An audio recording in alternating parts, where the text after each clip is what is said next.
बहुत समय पहले की बात है। माधवपुर नामक गांव में एक गरीब किसान अपनी बूढ़ी अम्मा के साथ रहा करता था। उसके पास एक छोटी सी जमीन थी जो कि बंजर हो चुकी थी। फिर भी वह दिन रात उस पर मेहनत करता था। मोहन बहुत ही मेहनती और ईमानदार था। वह एक आत्मविश्वास से भरा हुआ व्यक्ति था जिसे न हालातों से डर लगता था न ही लोगों की बातों से। हर दिन सूरज उगने से पहले ही वह उसी आत्मविश्वास के साथ उठता और अपने खेत की ओर बढ़ता जहां सिर्फ बंजर जमीन थी, लेकिन उसके सपनों की हरियाली छिपी हुई थी। उसे यकीन था कि एक दिन उसकी मिट्टी उसे जरूर जवाब देगी, सोने जैसी फसल बनकर। ओ बेटा मोहन, तेरे लिए मैंने जमींदार से बात कर ली है।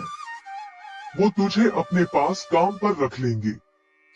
तू भी जाकर उनसे एक बार बात कर ले बेटा। अब हमारे बस की बात नहीं रही।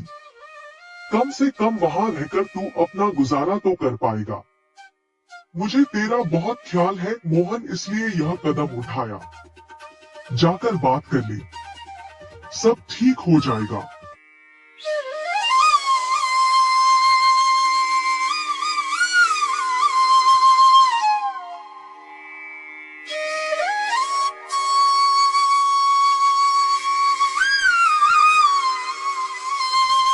अम्मा, तुमने क्यों बात की वहाँ? मैं नहीं जाऊंगा।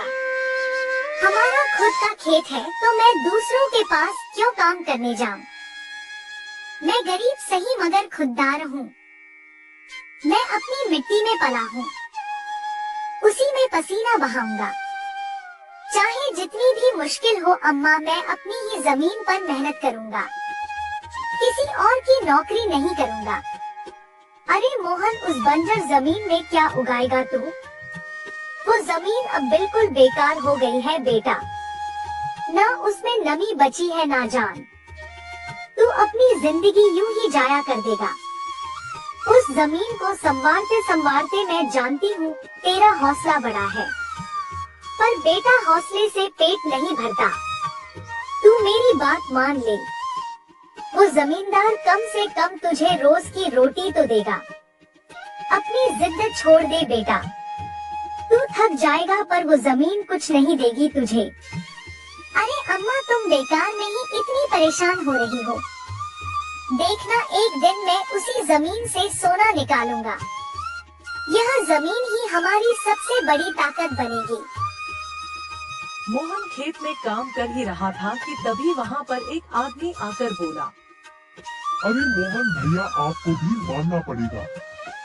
आप फिर से इस बंजर जमीन पर मेहनत कर रहे हैं। अरे मंगेश भैया, अब क्या करें? जमीन हमसे ज्यादा मेहनत करवा रही है, पर क्या करें? धरती तो माँ समान होती है, जैसा वह चाहे वैसा ही करना पड़ता है। कभी सख्त हो जाती है, कभी चुपचाप सब सह लेती है, कभी बीज को छुपा लेती है तो कभी उसे जीवन दे देती है। हम तो बस उसके बच्चे हैं जो उसके हर रंग को अपनाना जानते हैं। थक तो जाते हैं भैया, पर जब मिट्टी की खुशबू आती है ना तो सारी थकान उतर जाती है। उम्मीद है यह माँ हमें खाली हाथ नहीं लौटाएगी। बस थोड़ा और सब्र, थोड़ा और विश्वास। आप जैसा मूर्ख तो मैंने आज तक नहीं देखा भैया। क्या सोचते हो आप?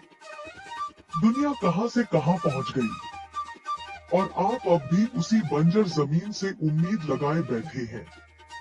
मोहन के पास उस आदमी की बातों का कोई जवाब नहीं था। वह वहाँ से अपने घर चला जाता है। जब दोपहर को मोहन थक हार कर घर पहुँचता है तो देखता है कि माँ बुझे हुए चूल्हे के पास चुपचाप बैठी है।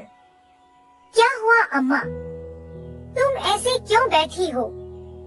खाना क्यों नहीं बनाया? क्या बात है? बेटा, चूल्हा जलाने के लिए लकड़ियाँ नहीं है, इसीलिए चूल्हा कैसे जलेगा? बस इतनी सी बात है अम्मा। मैं अभी जाकर ले आता हूँ लकड़ियाँ। मोहन लकड़ियाँ लाने जंगल चला